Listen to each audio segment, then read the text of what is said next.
joking. Right. Thank you very much indeed, Joe. So lots of things to look forward to over the next few days. Just before we do this panel, there is one other thing I wanted to share with you. In 2012, the City County of San Francisco embarked on a journey to implement Aumentum business revenue, as well as portions of records, assessment administration, and Aumentum tax in the Treasurer Tax Collector's Office. This journey has had many ups and downs. It's had many twists and turns. We're honored to welcome to the stage key members of that project to share with us all their experiences and what they've learned throughout this project. That was a little intro I wanted to do before they come up. I'd like to invite them to the stage now, no particular order. Tejal Shah, Deputy Director, Office of the Treasurer and Tax Collector, City and County of San Francisco, California. Dilraj Kahai, Managing Partner, 21 Tech and Aumentum Implementation Partner, and Sam Wilkins, our very own Sam Wilkins, Vice President, Professional Services from Thomson Reuters. Guys, come take a seat. Very good to see you. Thanks, Axel. Thank you. Oh my. And we've put these incredibly comfortable chairs on the stage for you. They're going to be very hard to get out of, I've got to say.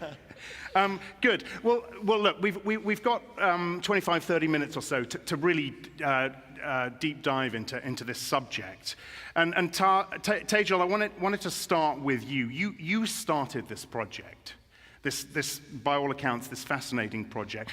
Tell us what you were looking for, and the roles of 21 Tech and of Thomson Reuters. Okay. How did all of this come together? Great. Yes. So thank you first, and welcome to everybody. It's nice to be with people that work in the public sector. We don't get a lot of times to sort of be together, and I appreciate TR for allowing us to be together and sort of commiserate together.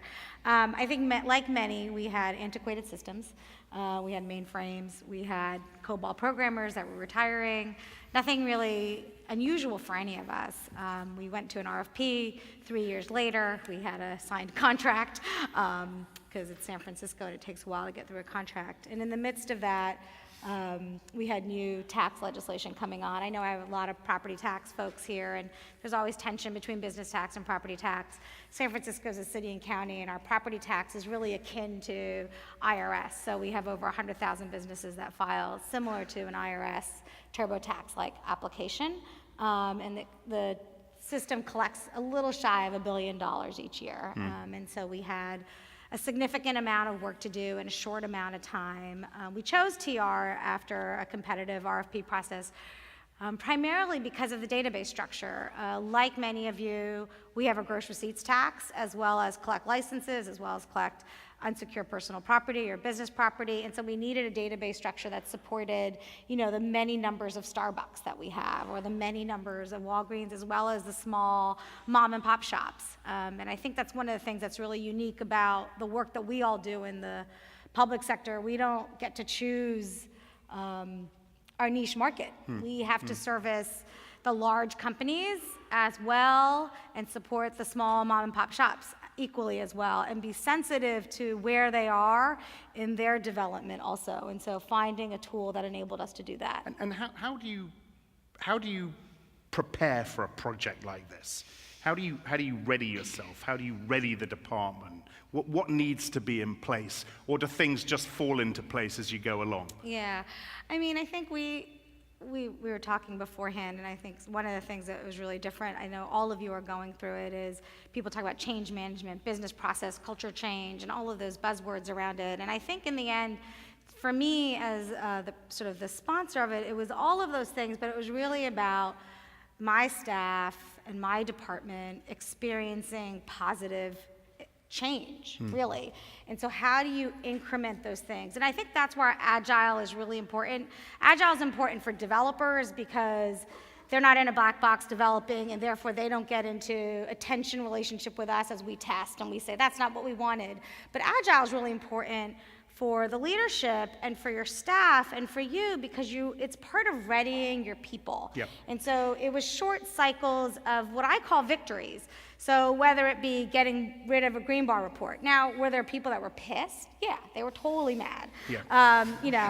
What do you mean I have to use a pivot table? I don't know how to use a pivot table. Or but it was making sure that people understood that there were things that were problematic and getting rid of them in really quick cycles. And so that meant that when the technology came on board, people were already sort of experiencing change, and the technology alone wasn't the change agent. You know, I haven't forgotten about you two, and I will come to you in a they're not second. But important. I've got, no, they're not important? Okay. Take your time. You guys can go take your seats. Yeah. There is one other thing I want to, it's fascinating, this changing your people while you're changing your technology. I think that's very interesting. What's more important? I mean, I don't want to put you on the spot here. What's more important, changing your people and their mindset or changing your technology? Oh, it's the people. It's the the people. technology is ancillary. Right. Let me ask you, in fact, both you, Dilraj and Sam, a general question before we get into this.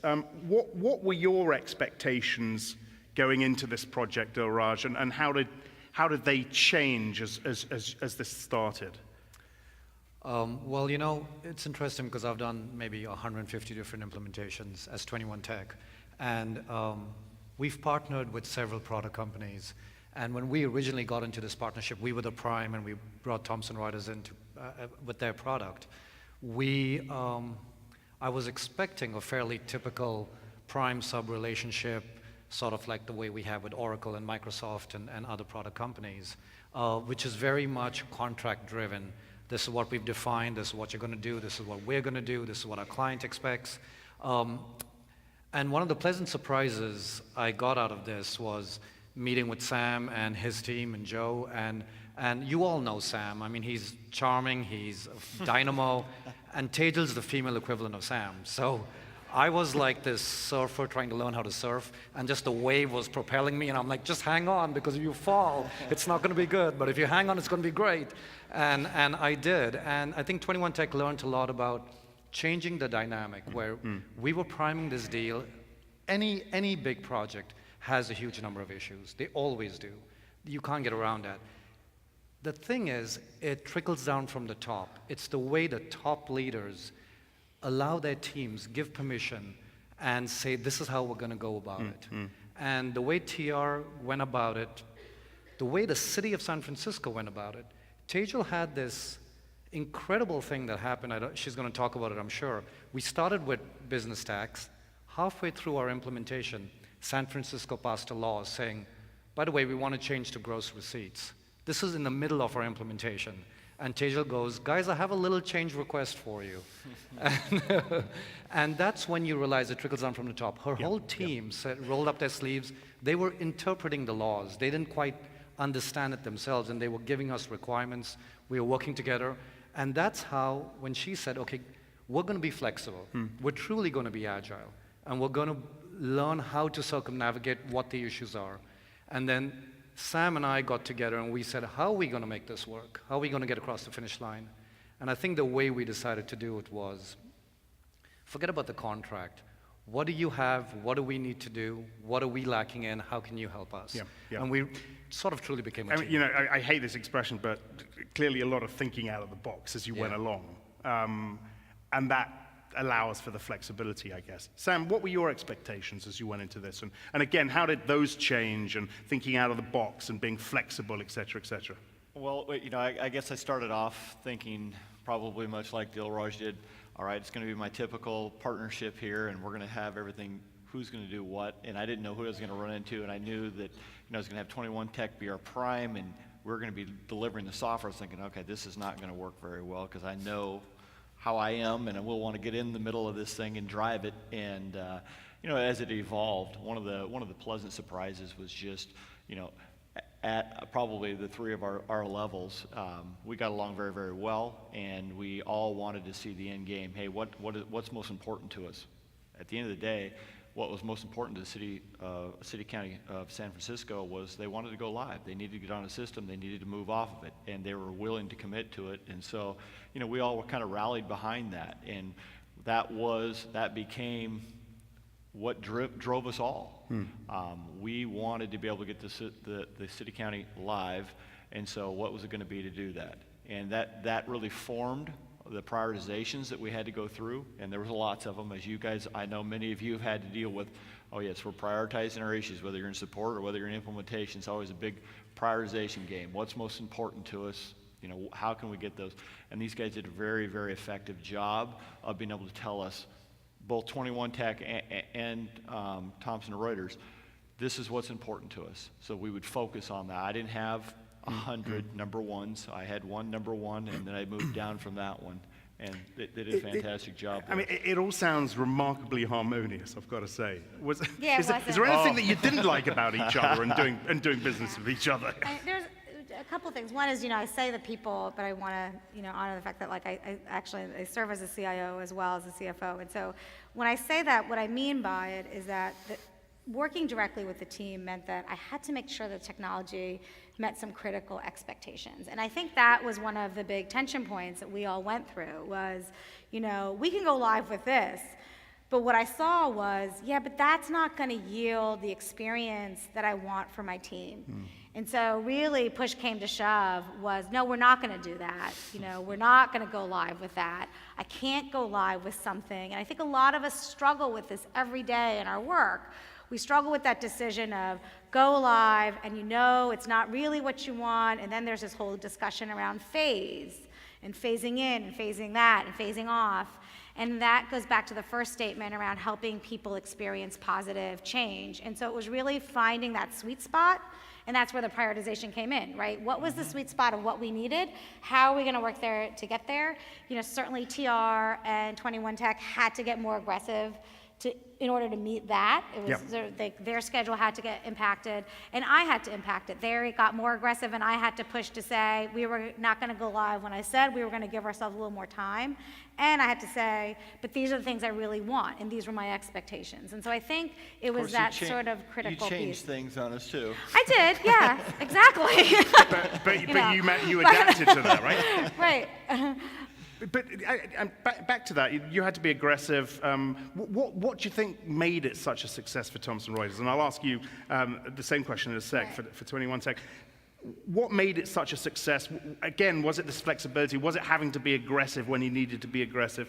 I think part of it was if you can get everybody to commit to, we want to go live, and we really did. And when you ask, well, it sounds like it's very harmonious. I can tell you that Tejal and I have had, we started off, we had a few matches amongst ourselves, and just, and it wasn't harmonious. And 21 Tech and myself, and maybe it's just me, I don't know, but we had It our, is you, but for totally different reasons. You never knew that. But I'll say this is, we get pretty passionate about what we want to do, and what I really liked is everybody pulling together and is going for the same thing. There wasn't who's taking credit for what. We just wanted to get things done, and so I felt like.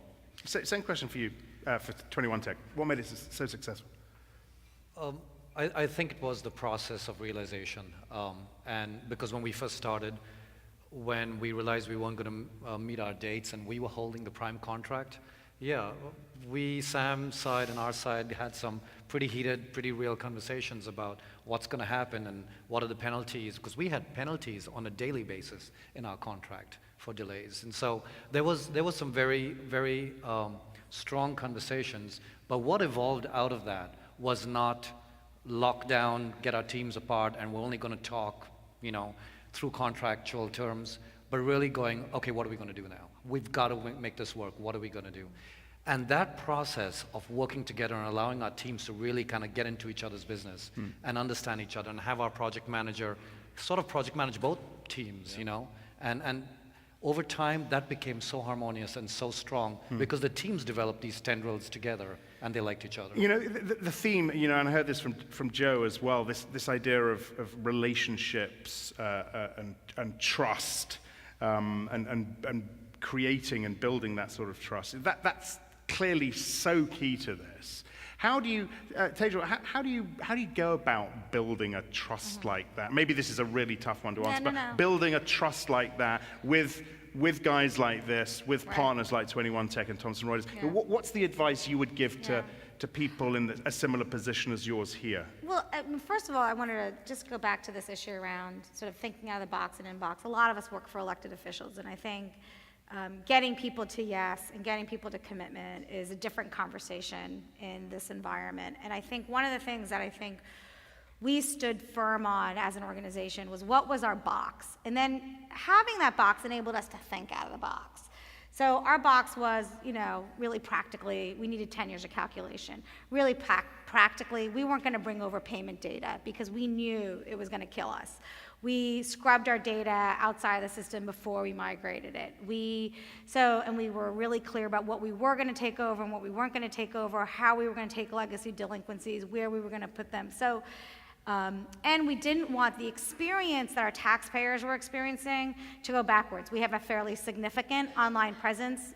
Most of our taxes, everything's done online, and we had done that starting 2010, and so we weren't going to move back. So having that box enabled us to then, when push came to shove, say, all right, what are the levers that we have to meet these criteria and then still meet these other ones? And I think that really helped us. And it also helped me with the decision maker, my elected official, to say, I can commit to these things, I can hold our contractors accountable for these things, and this is what we're gonna get. And so I think it enabled them to take riskier decisions too, because they knew what the firm ground was.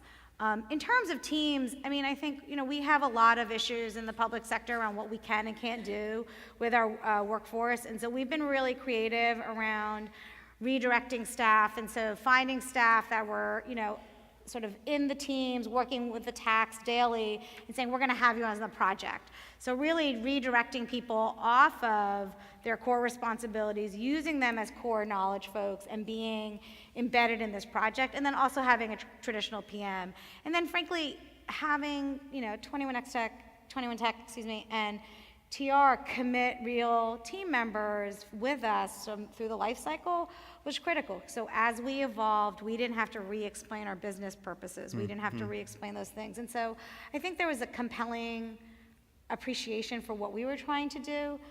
There was a compelling appreciation of what knowledge we had in their product and their processes.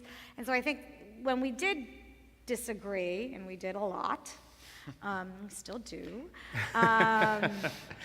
We at least had the comprehension that we knew where each other was coming from, and then what we had built. And so then we knew what we were really fundamentally disagreeing about. Go ahead, Sam. But I was just going to add on to it. One of the best ways, I think, of building that partnership and the trust is you lay out a plan and you start executing it, and you have to deliver to it. And it wasn't until we started delivering and hitting that plan that we all started believing this is going to work. We're doing the right things, and that delivering and getting things right helps a lot of projects. Yeah, it really does. It does. Is it, Tejal, I'm interested to hear, Dilraj, from you on this. Is it unusual that the things you've described from your partners, the having real people who you could get to know and work with, and people who you like and you trust, is that so unusual in this sort of thing? Are the Thomson Reuters and the 21 Techs that unusual in that regard? Maybe I shouldn't be asking this question, but Yes, it is unusual, is it? I think so, yeah. Go ahead. I think we've been pretty fortunate. I think honestly, here's the reality. I don't come with the assumption that, with all due respect, I don't come with the assumption that we're not gonna be the key player, right? I don't come with the assumption that my team's not gonna be the PMing. I don't come with the assumption that we're not gonna be doing sort of hand-to-hand combat, and I don't come with the assumption that everything's gonna go well. I know it's gonna go poorly. So I think I walk into these things knowing that we're a lead in a different way, and so our engagement is profoundly significant. And it doesn't necessarily mean FTEs or headcount, but it means that we know that we don't throw our hands up. We don't sort of just throw requirements at them and say, go build. We sort of really engage in what those requirements are. We understand, I'll be really honest with you, I don't do as is. And so I can go to my partners and say, I need to achieve this. Not, these are the 10 steps I need to take. I don't care about my as is.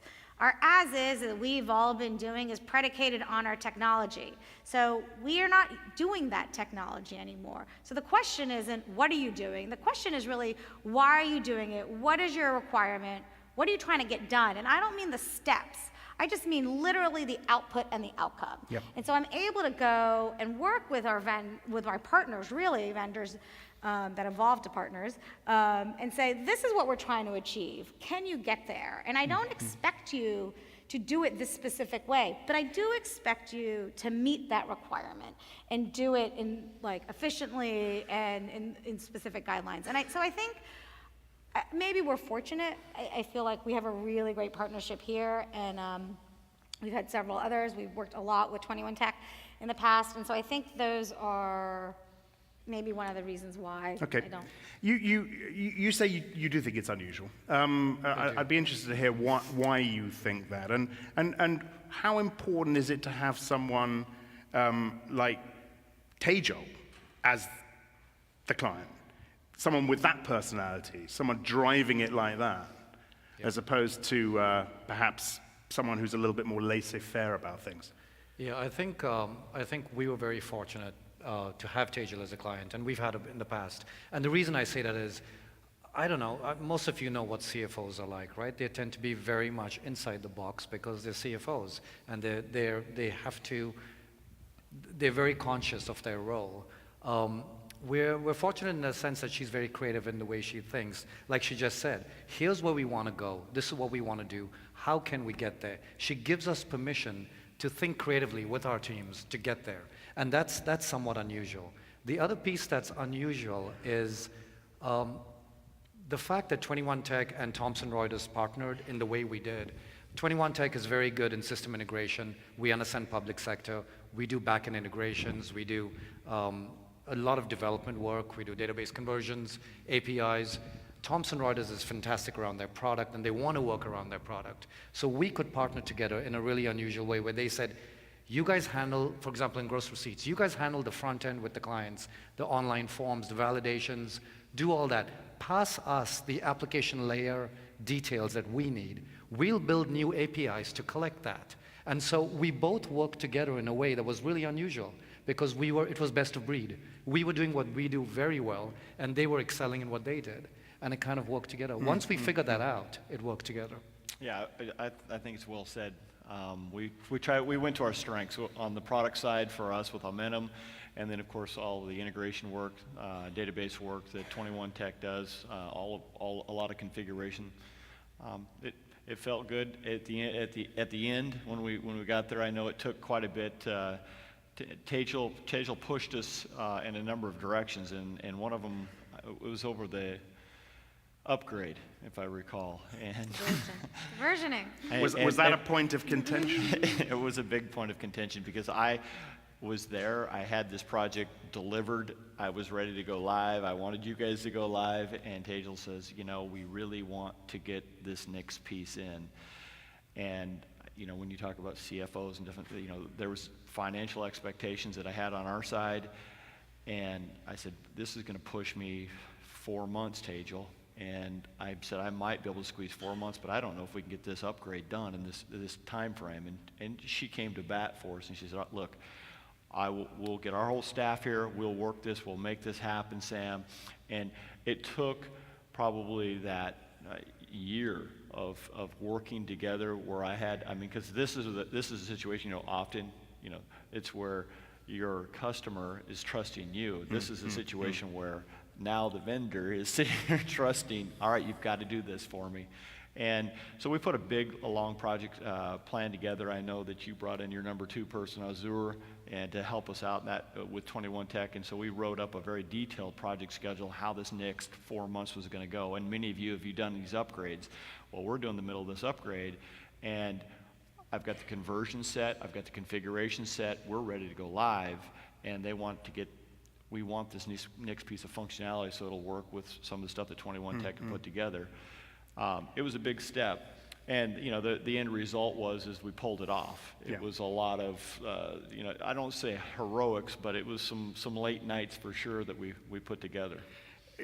Tejal, what sort of changes did you make to your staffing and your business process after this had been implemented, this whole process had been implemented? Because we've talked a lot about prepping for this sort of Right. thing. Once it's in place, how do things change? Well, it was, so first of all, one of the things we did was, after we went live, we actually, we went incrementally, so we did a lot of what everybody does, training, et cetera, but we use testing as one of our core training tools. And so we pull people from every section, even if it's just 2 people, 3 people, and we start having them do the quote-unquote testing, which is also their sort of early adoption issues, which I think everybody does, no big deal there. And then we had some of our folks, as you know, we follow the life cycle of a taxpayer, which I also think is really critical. And so the first stage of course, is, getting a new business into our system. We have a lot of new businesses coming into San Francisco, and so we had embedded our SMEs inside of the customer floor, working directly with taxpayers, working directly with our team as they were opening accounts. And so they were sort of our first tranche of sort of really embedding it. And so what happened is people were able to quickly start seeing how the product was changing, how it changed, how they were able to serve folks. We were able to really quickly modify our user manual so that as experience would come, the staff felt like there was an iterative change cycle. The accounting staff, or the people that deal with kind of like your case management, we actually put them in the training room together for about 2 months, maybe more, where we actually just had them work in an open space together for that time. And so as they were working their workflow, their queues, and they were seeing things, we were able to sort of issue spot real time, communicate to everybody real time, and sort of create a common experience. Now let me be really clear, it was, I'm not sure how many of you have already gone from a legacy system to a COTS or any legacy. We've done a couple legacy systems. This change off of the legacy onto was a pretty substantial thing. Legacy mainframes have, you have people that have fiefdoms and they know things and they're the savant and people go to them and their identity is wrapped in that. And so when we turned over, there were definitely some big issues with personnel. Not a lot, but we definitely had a couple people who just sort of retire because they had lost their competency and their value in a real substantial way. And so it was also dealing with all the personnel issues around that. But sort of putting them in a room together was pretty substantial. And then we now have monthly user meetings. So we have sort of people from every section come, share with us what's going on, do trainings, deepen knowledge, and then they go back. So again, sort of continually keeping an iterative continuous improvement cycle going. In hindsight, in fact, let me start with you guys first, and then I'll come to you, Tejal. In hindsight, what would you have done differently? That's a great question. I think what we would have done differently is sort of figured out where we were in the game, where we were in the process, get a better understanding of it, so we avoided some of those hitches in the get along, that came later on. I think part of it was because we were like, here's our contract, here's your piece, you deliver on your black box, and then we'll do our pieces. And then we were like, well, we're not quite ready to meet with each other. But in hindsight, if we had done what we did later on, which is roll up our sleeves and get together, done that in the beginning, we would have just kind of been that much more efficient. Yeah. I would agree. I'd say this, it's really probably being a little more aggressive, taking a little more risk at the beginning. We could have done that, but you're kind of feeling your way through things. You're working with 3 different partners, and everybody's not sure who's doing what. And probably if all 3 of us would have got together and just kind of laid things out earlier versus, we always tend to go to, okay, what's our contractual, what do we need to do? And that's how it all starts, and then it evolves from there. We could have jumped on a little bit faster. How about you, Tejal? And let me throw in there as well, a slightly unfair question, but any really nasty, sort of unpleasant surprises in this process that you want to share with us?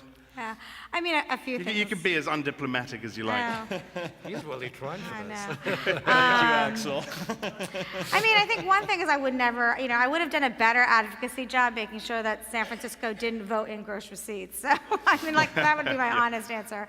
But, I mean, one is, gross receipts really took us for a long time.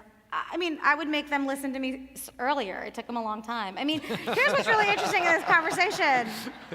I was more progressive than them, and they're the private sector, and I'm the public sector. So let's just call that out. I was not. I had no issues around it. So yeah, I mean, I think I would probably have gotten them to engage faster. Yeah. Honestly, I mean, it's unfortunate that sometimes it's the tribulation that makes that stuff come out. But I think, you know, if I was to sort of hearken what my team was saying, I would have been to All really right. make them. And I'll give you talk both, as well. sorry to interrupt, I'll give you both the right of reply to that. Engage faster. What do you think? Well, I completely agree. It's very difficult to start off on these big projects. This City of San Francisco, City County of San Francisco is not a small project, and it's not something you just embark on and say, okay, I'm going to shoot from the hip and go after this thing. And, you know, as we evolved, as we built things and started delivering, and, you know, our relationships evolved, I guess.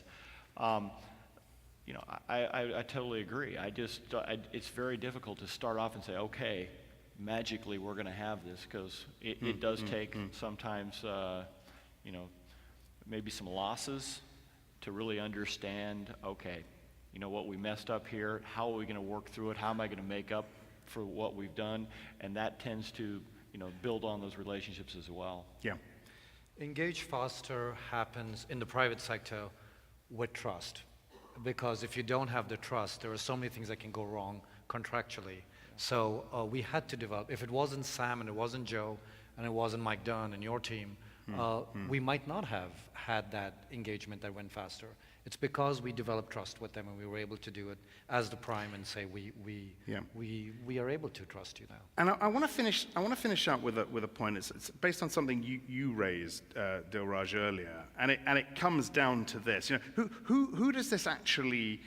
Where does the buck stop? You said of Tejal, or you said of CFOs and treasurers and that sort of role. It's often they're often, you know, very blinkered.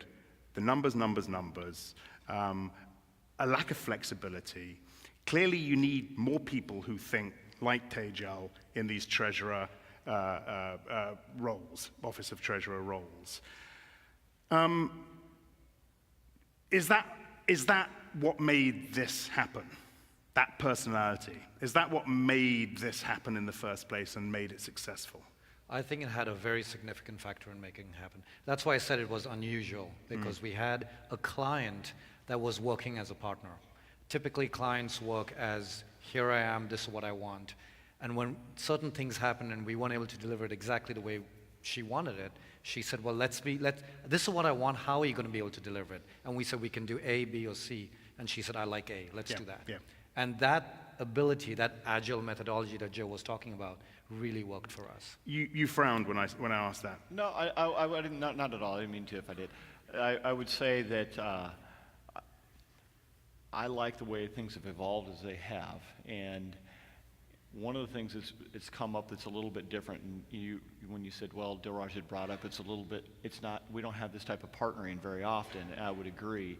And that really comes into, you know, we finished the project, it's live, we've got our support team up there, and now, you know, issues still come up. And we have a partner in 21 Tech, and they've built a lot of the front end stuff. We've got APIs out there, and issues, we've got one with performance right now. And because of what we've gone through and where we're at and our trust in one another, you know, it's not, we're attacking this as together as a team to fix a problem. You know, it's not, well, this must be 21 Tech's problem. Our APIs are rock solid. Right. Or it's City County of San Francisco's hardware. You know, you don't have enough on your environmentals. You know, we don't do it that way. We just say, all right, we're going to get together and we're going to solve this problem. Okay. You know, we didn't do a Q&A session on the back of this today because we didn't really have time. But you know, I do urge you to find these people after the session and ask them whatever questions you have for them. Thank you very much indeed for your candor and being so honest with us all. It was fascinating for me as well, the layperson. Sam, Tejal, and Dilraj, thank you very much indeed. Thank you. All right, thank you. Thanks.